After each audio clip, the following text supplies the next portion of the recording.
Rekan sekalian, angka berapa? 60.000 ya.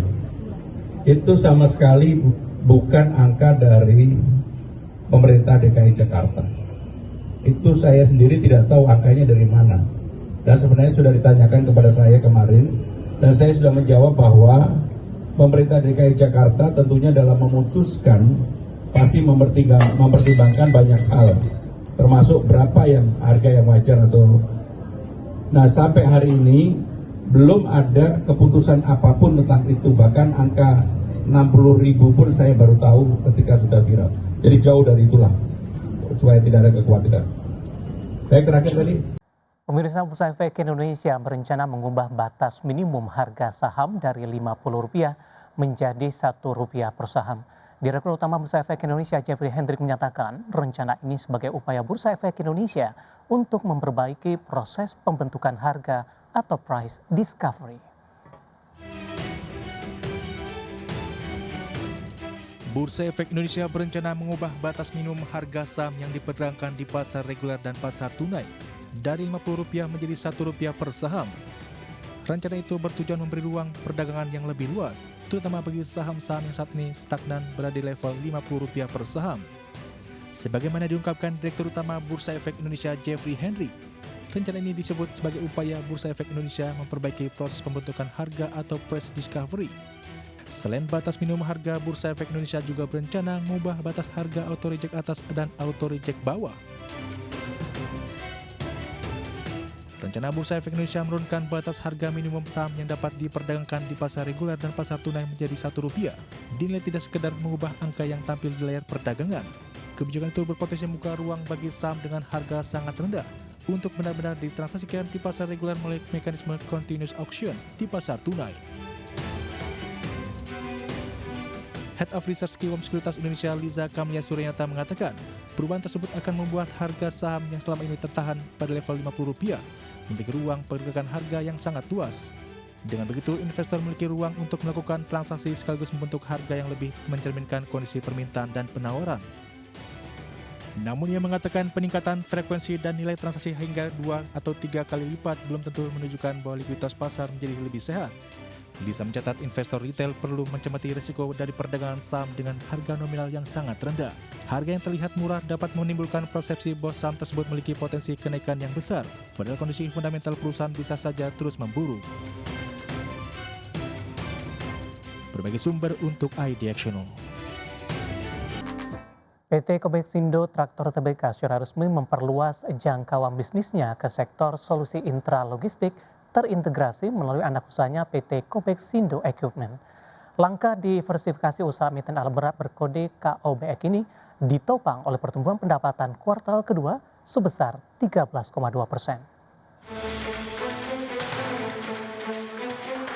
PT Kobeksindo Traktor Tbk terus memperkuat lini bisnisnya dengan memasuki industri solusi intralogistik terintegrasi. Berdasarkan keterangan resmi Perseroan, Direktur Utama Kobeksindo Group Andri B. Limawan menjelaskan bahwa perluasan ini dilakukan untuk menjawab kebutuhan pergudangan modern. Langkah strategis ini dikelola melalui anak usahanya PT Kobeksindo Equipment dengan memperkenalkan teknologi rantai pasok dari Jung Henrich. Dalam ekspansi baru ini, Perseroan memperkenalkan teknologi Anton Pick-to-Light System untuk pertama kalinya di pasar Indonesia.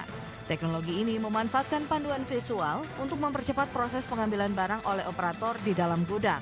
Selain itu, Perseroan juga menghadirkan UPC Shuttle Racking System, otomatis serta Electric Forklift seri EFG untuk mendukung efisiensi operasional sistem logistik pelanggan. Ekspansi portofolio ini didukung oleh kinerja keuangan yang solid sepanjang semester pertama tahun ini. Hingga triwulan 2 2026, Perseroan berhasil mengantongi pendapatan sebesar Rp1,02 triliun atau tumbuh 13,2% dibanding periode yang sama di tahun 2025. Manajemen menyatakan bahwa lonjakan pendapatan tersebut terutama ditopang oleh penjualan unit alat berat yang melesat hingga 47% secara tahunan. Berbagai sumber IDX Channel. Masih di Market Buzz, pemirsa, selanjutnya kita akan coba lihat beberapa informasi dari perkembangan beberapa emiten yang terdaftar di Bursa Efek Indonesia. Kita ke informasi yang pertama, PT Swisaya Saprakarsa Tbk bersiap menggelar penawaran umum perdana saham atau IPO di Bursa Efek Indonesia. Emiten hilirisasi riset terafiliasi UGM berkode SWAP ini mengincar dana segar hingga 42,5 miliar rupiah. PT Swayasa Prakarsa Tbk memulai tahapan awal menuju lantai bursa dengan menggelar book building pada 24 hingga 27 Agustus 2026. Berdasarkan prospektus resminya, emiten dengan kode saham SWAP ini mematok rentang harga penawaran Rp130 hingga Rp140 per saham. Perusahaan yang berfokus pada hilirisasi riset alat kesehatan dan herbal ini melepas 323 juta saham baru atau setara 30,3% dari modal disetor. Perusahaan didirikan sejak 2012 di bawah naungan Universitas Gadjah Mada. Perseroan memproduksi berbagai alat kesehatan inovatif hasil riset universitas. Portofolio produknya mencakup perawatan luka, bedah saraf, kedokteran gigi, hingga alat bantu pernapasan ventilator. Direktur Utama Swayasa Prakarsa Bondan Ardining Tias menyatakan bahwa IPO ini menjadi pendorong transformasi perseroan agar lebih transparan, akuntabel, serta memperluas dampak produk kesehatan dalam negeri. Manajemen mengalokasikan dana hasil IPO sebesar Rp15,8 miliar untuk kebutuhan modal kerja pembelian bahan baku dan operasional. Selain itu, sebesar Rp12,2 miliar akan dialokasikan sebagai belanja modal untuk pembangunan gedung baru di Purwomartani, Sleman, serta kendaraan logistik. Sementara sisa dana sebesar Rp12 miliar dimanfaatkan untuk melunasi utang perseroan kepada PT Gama Multi Usaha Mandiri dan Yayasan UGM. Berbagai sumber IDX Channel. Beralih ke informasi komoditas, pemirsa, harga emas naik ke level tertinggi lebih dari 3 bulan di perdagangan Jumat 21 Agustus 2026 dan berada di jalur kenaikan mingguan ketiga secara beruntun, dibantu oleh penembusan maksud kami di atas level-level teknikal kunci karena rencana dukungan pembelian kembali US Treasury membebani dolar Amerika Serikat. Harga emas spot naik 2,4% menjadi $4.623 per troy ounce dan sebelumnya menyentuh $4.631, tertinggi sejak 15 Mei 2026. Sedangkan emas berjangka Amerika Serikat ditutup naik 2,4% di level $4.680 Amerika. Harga emas telah naik lebih dari 5% di pekan lalu, yang juga mencakup kenaikan satu hari terbesar sejak awal Februari yang tercatat di perdagangan Rabu.